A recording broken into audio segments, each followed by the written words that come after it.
Ihmiset haluaa kalastukselta kokemuksia ja elämyksiä, jotka muistetaan läpi elämän. Ihmiset haluaa haastaa itseään ja oppia uutta kalastuksesta. Ja ennen kaikkea saada isoja kaloja. Ja siinä ollaan karpionginnan ytimessä. Karppi on Suomessa aika mystinen kala ja hirveän moni ei edes tiedä välttämättä, että kuinka laajasti karppi on kuitenkin Suomessakin istuttu eri järviin. Mutta kalastajille ne on äärimmäisen harvinaisia saaliita, on sitten verkolla tai vapavälinein. Mikä on ylipäätään karpionginnassa vähän mielenkiintoista Suomessa, että on todella pienen porukan hommaa. Et loppujen lopuksi karpionginnasta Suomessa tiedetään todella vähän. Et se, että missä karppia ongitaan Briteissä ja Keski-Euroopassa todella paljon ja oikeastaan harrastuin kalastusmuoto on karpin onginta Keski-Euroopassa. Ja se on todella suosittu ja todella iso ongintamuoto. Ja sitten tavallaan me täällä Suomessa käytetään samoja menetelmiä mitä Briteissä ja mitä Keski-Euroopassa. Rigit on samanlaiset. Tietyllä tavalla syöttäminenkin on samanlaista. Missä ero tulee on se, että Briteissä on paljon ja Keski-Euroopassa kaupallisia karppijärviä. Ja miten nämä nyt eroavat suomalaisista järvistä on se, että niitä karppeja on istu sinne aivan järjetön määrä suhteessa näiden järvien kokoon.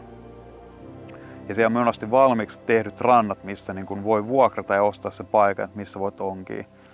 Niin nämä on monesti sellaisia paikkoja, että kun karppikalastaja sinne menee, niin se käännös melkein tietää, että tulee saalista. Ja se tuntee ne kalat. Siellä voi olla isoja kaloja nimetty eri nimisiksi ja ne on saatu niin monta kertaa ja näin, että tiedetään, että mitä siellä on. Mikä se on hienompaa, että Suomessa on todella paljon jokamiehen oikeudella järviä, joihin on laitettu yllättävän paljonkin karppia. Toki ne syyt on vähän vaihdellut. Oikeastaan siihen ei ehkä ole välttämättä mitään virallista totuutta, miksi niitä on laitettu. Ja varmasti vähän vaihdellen. Yleisesti veden laadun parantamiseksi. Ehkä joskus voidaan ajatellakin kalastusmielessä. Mutta mitä siinä on käynyt, että käytännössä kukaan ei ole niitä vuosikymmeniin kalastanut kuitenkaan. Suomessa löytyy tosi paljon järviä, missä on paljonkin karppia, mutta kukaan ei ole onkinut niitä karppeja sieltä. Et se tekeekin tästä aika mielenkiintoisen tilanteen, että sä voit löytää istustietoja tai huhupuheita, että karppia on nähty jossain tai joku on joskus verkoilla saanutkin sen. Mutta loppujen lopuksi järvestä ei välttämättä tiedä yhtään mitään ennen kuin sinne menee onkimaan. Et ainoastaan, että kaloja on voitu laittaa 80-luvulla tai 90-luvulla ja ne on 30, jopa 40 vuotta vanhoja kaloja. Sitten vähän riippuen järven tyypistä, niin voi olla, että niillä on ollut tarpeeksi ravintoa ja ne kasvaa sitten yli 20-kilosiksi. Totta kai on myös paikkoja, vähän niin kuin milkä vaan kala, niin ravintoa on vähän vähemmän ja vihollisia on voinut olla vähän enemmän, joten kaloja ei välttämättä ole enää yhtään jäljellä. Voi olla, että hauet on napsinut kalat suihinsa tai tullut happikatoja tosi pahojakin ja kalat ei vaan selvinnyt talven yli ja näin. Et se on aina sellainen mysteeri, kun uutta järveä lähtee hakemaan. Mutta se myös on erittäin palkitsevaa, koska sitten kun sä löydät sen uuden järven, niin se voi olla, että kukaan ei ole ikinä onkinut niitä kaloja ja ne voi olla tosi isoja. Ja se tekee tästä touhusta erittäin jännittävää. Todellakin. Karppireissu tiedossa. Lähdetään tästä kohta. Odotukset on korkealla.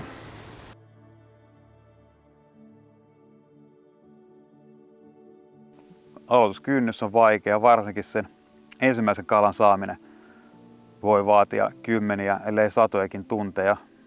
Et meidänkin porukassa, kun hommat lähti käyntiin, niin kyllä siinä aika monta tuntia jokainen sai käyttää ennen kuin se ensimmäinen oma karppi oli sylissä. Että tää on vielä hyvin tunteja.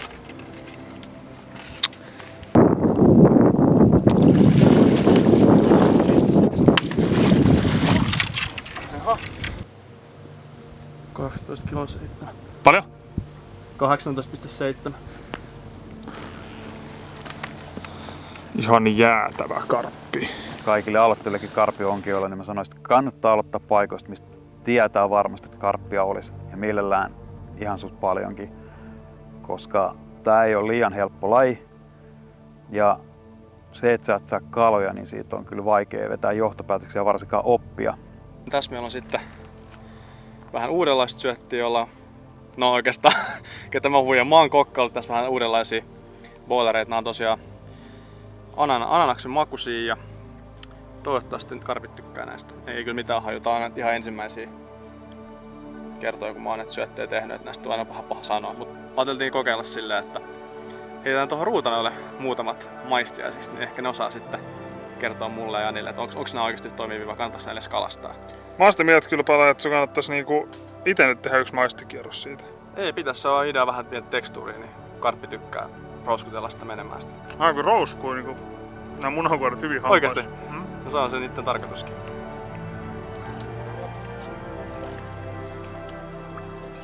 Komea kauden avaus karppi, että 6,24 taisi olla painoja. Pienin karppi, mitä mä oon ite koskaan saanut, kun saattaa kuulostaa aika hassulta, mutta... Pieni, mitä koko porukka ei ikinä nähnyt. Niin, taitaa olla jo. Mitä kalamäärät on nyt noussut todella paljon meidän niin kuin vanhoilla paikoilla, missä me ollaan alettu tekemään asioita paremmin ja niin kuin kirjaimellisesti oikein. Niin meidän niin kuin kalavarmuus ja kalamäärät on niin kuin moninkertaista, mitä meillä oli 9 vuotta sitten. Ja nyt kun niin kuin peilaa sitä tekemistä sinne alkuaikoihin, niin sitä ei niin kuin hirveästi edes tarvitse ihmetellä, että miksi. Et silloin kun mentiin mäskäämään, niin mäskettiin jauholla ja aika pientä maissia laitettiin sinne ja välillä jopa jotain perunaakin ja hyvin vähän niin kuin boileria. Ja siinä niin kuin käy se, että niin kuin se jauho aika nopea vaan hajoaa sinne ja pikkukalat syö ne maissit. Ja... Oho. Kala, kala!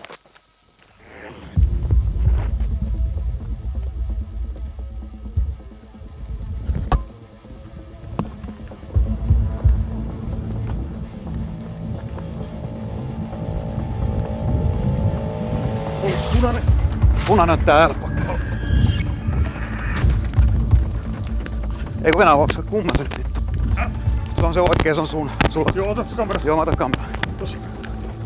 Yes.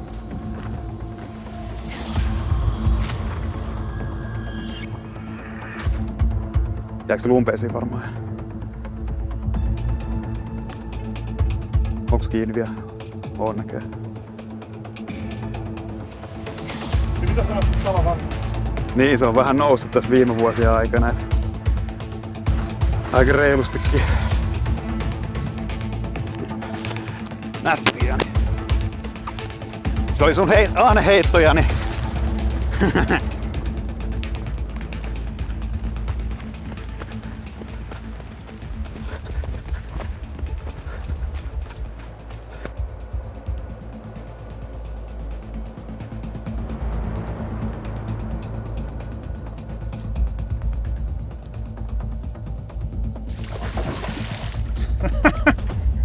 Joo.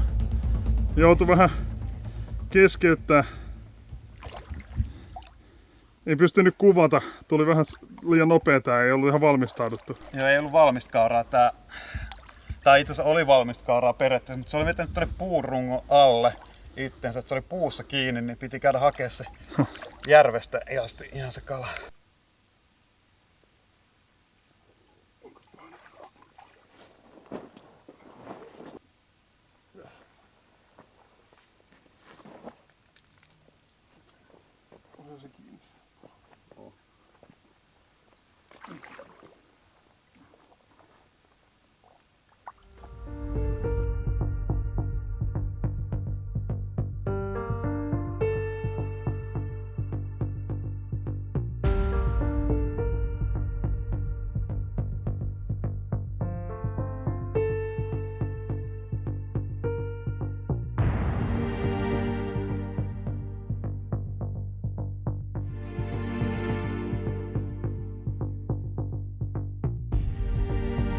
Jahas. Sitten taas mennään. Tässä meinaa jo melkein hengästyä.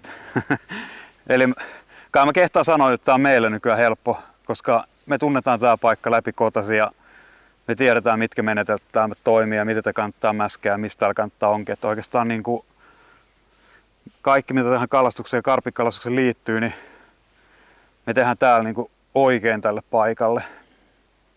Mutta mitä me ollaan monissa muissa paikoissa huomattu, varsinkin uusillakin paikoilla, että sitten kun karppi ei olekaan se isoin enemmistölaisia järvessä, varsinkin jos syö enemmistöstä, eihän täälläkään määrällisesti ole paljon, mutta kun ne on niin kuin isoja kaloja ja ne syö niin paljon, niin suurin osa mäskeistä kuitenkin tekee sen tehtävänsä. Ja nytkin tuo ensimmäinen kala, mikä me saatiin, niin kappas kummaa, niin sieltä tuli keltaista paskaa kirjaimellisesti ulos, joka on meidän mäskäämää kamaa sinne. Eli se on sen takia, me ollaan saatu se käytännössä näin nopea vielä, varsinkin näin nopea. Niin me oltiin mäsketty etukäteen alue, se karppi on löytänyt ne mäskit, se on syönyt niitä mäskejä. Ja sitten me tullaan sinne uudestaan onkiin, heitään se lisää mäskiä, heitään meidän syötti sinne. Niin se kala odottaa ja päivystää aika lailla se niin kuin siinä mäskialueella. Et se on oikeastaan aika tyypillistä nykyään, jos mäski on onnistunut ja muut kalat ei ole sitä syönyt, niin ensimmäinen karppi voi tulla tosikin nopea reissulla. On jopa sellainen, että ennen vanhaan tuntui, että kaikki kalat tulee yöllä, niin nyt on sellainen fiilis melkein, että ensimmäinen kala pitäisi tulla melkein ensimmäisen tunnin aikana, tai sitten voidaan olla jopa ongelmissa. Eli uusi järvi kohteena ja ihan uusilla menetelmillä, eli tätä pari päivää sitten aloitettiin mäskääminen ja tuolla pitäisi olla niitä pohjassa aika paljon sitä ruokaa niille kaloille. Tai oikeastaan enää sitä ei pitäisi olla toivottavasti. Toivotaan, että karpit on löytänyt ne ja lähtenyt jo safkaamaan. Ja me lähdetään nyt vähän sukeltelemaan tonne pinnalle ja katsoa, että löytyykö sieltä yhtään boileria tai onko ne kaikki jäljellä, että kalat ei yhtään löytänyt. Se olisi aika huono juttu, jos olisi. Mutta Et se niin kuin, mitä vuosien varrella pikkuhiljaa aina askel kerrallaan mekin ollaan tässä niin kuin kehitytty, että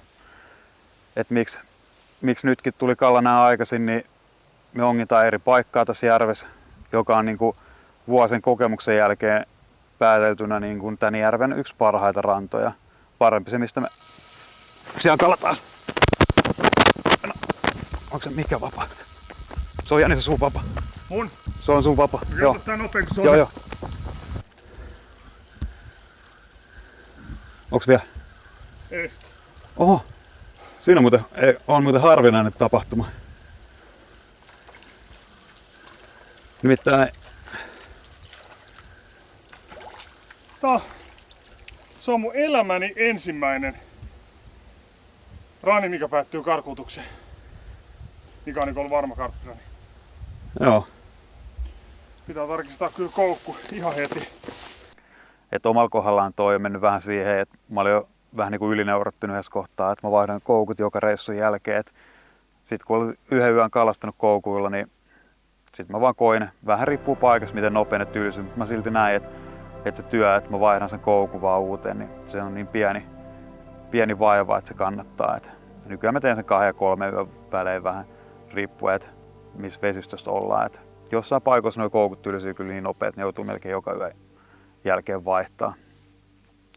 Mutta se mikä tärkeintä, että sit kun sä oot vaihtanut ne uudet todella terävät koukut, niin se antaa sulle mielen rauha, että sä oot tehnyt asiat niin hyvin kuin mahdollista. Miksi mä eniten niinku tykkään karpionginnasta ja mitä mä oikeastaan rakastan tässä lajissa on se, että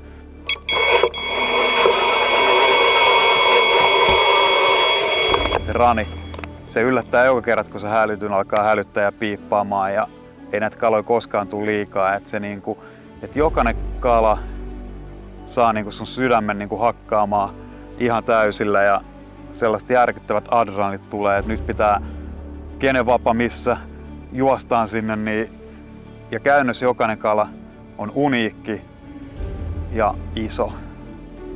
Jokainen kala mitä tässä saa, niin sä muistat.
Tulee. Vie ihan saatana kovaa siimaa koko ajan.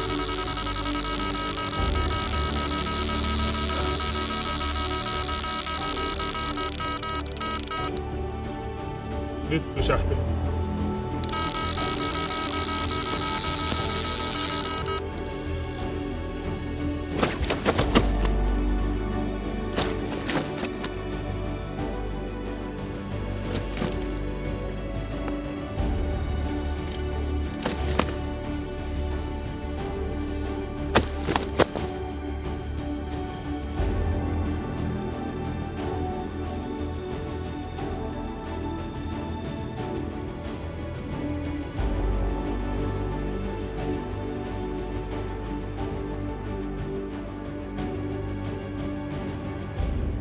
Mitä mä oon sitten tehnyt kans nykyään on se, että mä oon käynyt ihan kirjaimellisesti uimassa katsoa, että mitä tapahtuu.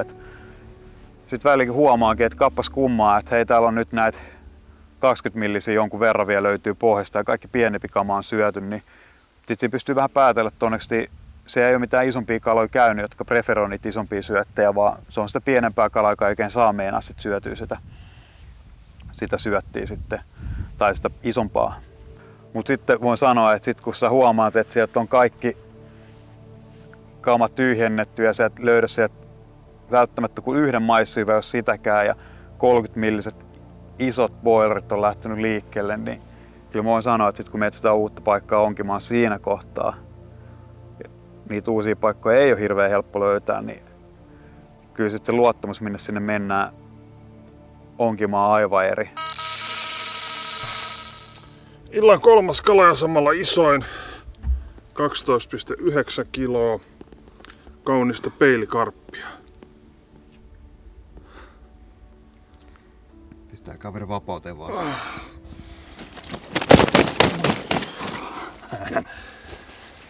Tän takia kehto on tosiaan karppikalastuksessa ihan ehdoton, koska nää hakkaa, niin nää satuttaa sitten kyllä pahasti maata vasta. Paksumpi patja tuolla karpilla kuin meillä tuolla teltoismakualustoissa. Ja nämä kalat, ne välillä käy hyppää pinnassa ja käy ilmassa ja taistelee ja vääntää ja vie siimaa ja väliseudut melkein uida niiden perään, ja tietysti tilanteessa, jos on vaan niin jumissa, niin sitten ei sulla ole enää vaihtoehtoja. Et se on niinku, että se on tietynlaista niin järjetöntä yllätyksellisyyttä ja odottamattomuutta, niin mun mielestä sitä ei voita niinku mikään.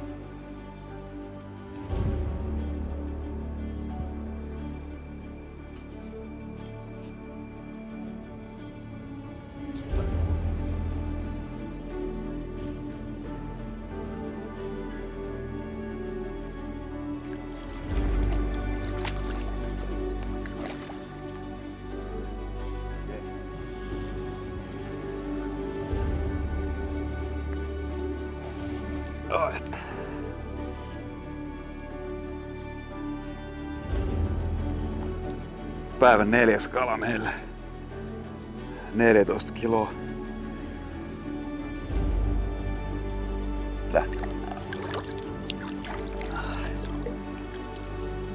On kyllä, se on ihan sika hieno näköinen, kun se hitaasti jatkaa matkaa tonne.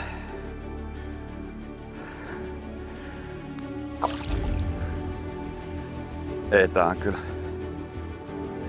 Tää on vaan siistiä, mitä voi Suomessa tehdä kalastuksen parissa. Ei päätä mihinkään.